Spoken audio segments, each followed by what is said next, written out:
మీ ఎలాంటి వ్యాపార ప్రకటనలకైనా వెంటనే మా ఛానల్ సంప్రదించండి. ప్రస్తుతం మనతో పాటు ప్రముఖ ఆధ్యాత్మికవేత్త వేదిక్ ఆస్ట్రాలజర్ కొనుగొంట్ల సురేష్ బాబు గారు ఉన్నారు. సో జనవరి మాసం కర్కాటక రాశి వాళ్ళకి ఏ విధంగా ఉంటుందో గురుగారిని అడిగి తెలుసుకుందాం. నమస్కారం గురుగారు. మణికంఠ గారు నమస్కారం అండి. సో కొత్త సంవత్సరం 2026 జనవరి మాసం కర్కాటక రాశి వారి పరిస్థితి ఏంటి? కొత్త సంవత్సరంలో మొదటి నెల ఎటువంటి అదృష్టాన్ని వీళ్ళే తీసుకురాబోతుంది, ఎటువంటి జాగ్రత్తలు తీసుకోవాలంటారు? కర్కాటక రాశి ఓవరాల్గా ఇది చూసుకుంటే పెద్ద ఒడిదుడుకులు లేకుండా సాదా సీదాగా వెళ్ళిపోతారు ఈ 2026లో. అది మనం పెద్ద వీడియో కూడా చేసాం. కొన్ని ఛాలెంజెస్ ఉంటాయి కానీ అవి మేనేజ్ చేసుకుంటారు, పెద్ద ప్రాబ్లం అయితే లేదు. ఈ జనవరిలో 2026 వీళ్ళకి కూడాను ఫస్ట్ 15 days చాలా బాగుంటుంది, నో డౌట్. ఎప్పుడైతే సంక్రాంతి తర్వాత పండగ ఉందో కొంచెం ఛాలెంజెస్ వస్తాయి, అవి ఏందో మనం చూద్దాం. బట్ ఆ ఛాలెంజెస్ అని చెప్పి మేనేజ్ చేసుకొని ముందుకు వెళ్ళిపోయి రాసే తప్ప పెద్ద ఇబ్బంది పడిన అవసరం. ఎందుకంటే రాశి ఫలాలకు మనకు అప్లై అయ్యేదే 30% అండి, 100% కాదు. ఎందుకంటే ఇందులో ఉన్నదే మొత్తం అప్లై అవుతుందని చాలామంది అనుకుంటారు. కాదు, రాశి ఫలాలు గోచారంలో జన్మజాతకంలో ఉంటే రాశి ఫలాలు ఎఫెక్ట్ అవుతుంది. జన్మజాతకం లేకపోతే రాశి ఫలాలు ఎప్పటికీ ఎఫెక్ట్ కావు. ఓవరాల్ 30% మాత్రమే ఎఫెక్ట్ అవుతాయని అందరూ గుర్తుపెట్టుకోవాలి. ఎందుకంటే కొంతమంది కామెంట్స్ పెడుతూ ఉంటారు, వాళ్ళకి ట్రూత్ తెలవదు కాబట్టి కొంతమంది అయినా తెలుసుకుంటే బాగుంటుంది. వీళ్ళకి ఏమవుతుందంటేనండి, గ్రహాలు ముందు నక్షత్రాల ప్రకారం చూసుకుంటే పునర్వసు 4వ పాదం, పుష్యమి 1, 2, 3, 4 పాదాలు, ఆశ్లేష 1, 2, 3, 4 పాదాలు అంటే కర్కాటక రాశిలో ఉంటారు. ఇందులో గ్రహాలు మీన రాశులకి మకర రాశిలోకి వీళ్ళకి మూవ్ అవుతూ ఉన్నాయండి. ఈ రాశి వాళ్ళకి మూవ్ అవడంతో 4 గ్రహాలు ఆల్మోస్ట్ మూవ్ అవుతున్నాయి, సంక్రమణ టైంలోనే మూవ్ అవుతున్నాయి కూడా. దీంతో వీళ్ళకి ఏమవుతుందంటేనండి, ఫస్ట్ 15 days శత్రువులు అనేవాళ్ళు వీళ్ళకుండరు, సంపదలు బాగుంటాయి, విజయవంతంగా ఉంటుంది, పెద్ద పెద్ద విపత్తుల నుంచి బయటపడిపోతారు. ఇది ఫస్ట్ వీళ్ళకి జరిగే అడ్వాంటేజ్. తర్వాత వీళ్ళకి ఎలా ఉంటుందంటే యాత్రలు చేసే అవకాశం ఎక్కువగా ఉంటుంది. యాత్రలో కొంచెం ఇబ్బందులు పడుతూ ఉంటారు. జనరల్గా వీళ్ళకి ఏదైనా పని చేస్తే అపోజిషన్ ఎదిరించే వాళ్ళు ఎక్కువ ఉంటారు. మూడోది ట్రబుల్స్ ఉంటాయి, చిన్న చిన్న ట్రబుల్స్ ఉంటాయి. ఫస్ట్ 15 days ఉన్నంత చక్కగా ఉండదని గమనించాలి. ఎందుకు అంటే ముందు ఫస్ట్ 15 days శత్రువులపైన ఆధిపత్యం ఉంటుంది. ఎప్పుడైతే సూర్యుడు మారటంతో వీళ్ళ కింద పనిచేసే ఎంప్లాయీస్, సేవకులు, సపోర్టింగ్ పీపుల్ వీళ్ళకి సపోర్ట్ చేయకుండా ఉంటారు. ఉత్సాహంగా ఒక పండగ అంతా అయిపోయింది కదా, చక్కగా ఏదైనా సెలబ్రేట్ చేసుకుంటే ఒక మంచి ప్రోగ్రాం పెడితే దాంట్లో నిరుత్సాహం వచ్చే అవకాశం ఎక్కువగా ఉంటుంది. పెద్ద ఛాలెంజ్ అయితే ఏం కాదు, టైం తీసుకుంటే ముందుకు వెళ్ళిపోతుంది. నెక్స్ట్ శుక్రుడు వీళ్ళకి మిక్స్డ్ రిజల్ట్ని తీసుకొస్తున్నారండి. 7వ ఇంట్లో శుక్రుడు ఉండటంతో ఏమవుతుందంటే కొంచెం కోపంగా ఎక్కువగా ఉంటుంది.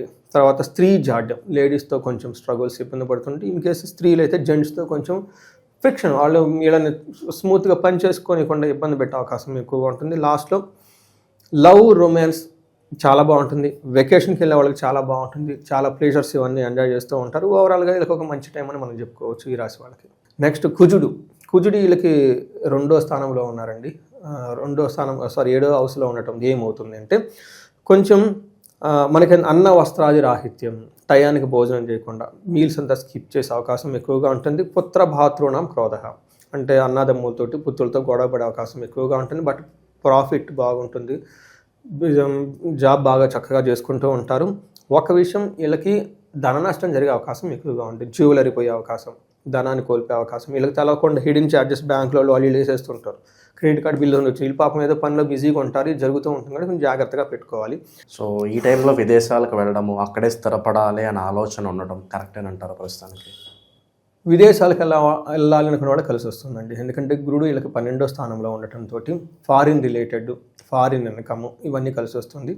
వీళ్ళకి ప్రస్తుతానికి కూడాను కర్కాటక రాశి వాళ్ళకి వీళ్ళ ఇంట్లో శుభకార్యాలు అవన్నీ జరిగే అవకాశం, ఇల్లు కొనుక్కోవటం అవన్నీ చేసే అవకాశం. అంటే వీళ్ళకి పెళ్లి కాదు కానీ బట్ వీళ్ళ ఇంట్లో పెళ్ళి ఇలాంటివన్నీ అయితే అవుతూ ఉంటుంది. ఇక వివాహాల కోసం ప్రయత్నించే వాళ్ళకి ఎలా ఉంటుంది సార్? కర్కాటక రాశి వాళ్ళకి జూన్ తర్వాత వివాహాలకు చేసుకునే వాళ్ళకి అనుకూలంగా ఉంటుందండి. బట్ ఇప్పుడైనా కానీ ప్రయత్నాలు చేసుకోవచ్చు. ఇండివిజువల్ జాతకంలో అవకాశం ఉంటే చక్కగా ఉంటుంది. బట్ గోచార రీత్యా వీళ్ళకి గురువు జనరల్గా అనుకూలంగా లేరు కాబట్టి 12వ స్థానంలో ఉండటంతో మారిన తర్వాత, జన్మరాశిలోకి మారిన తర్వాత బాగుండే అవకాశం, వివాహాలు వచ్చే అవకాశం ఎక్కువగా ఉంటుంది.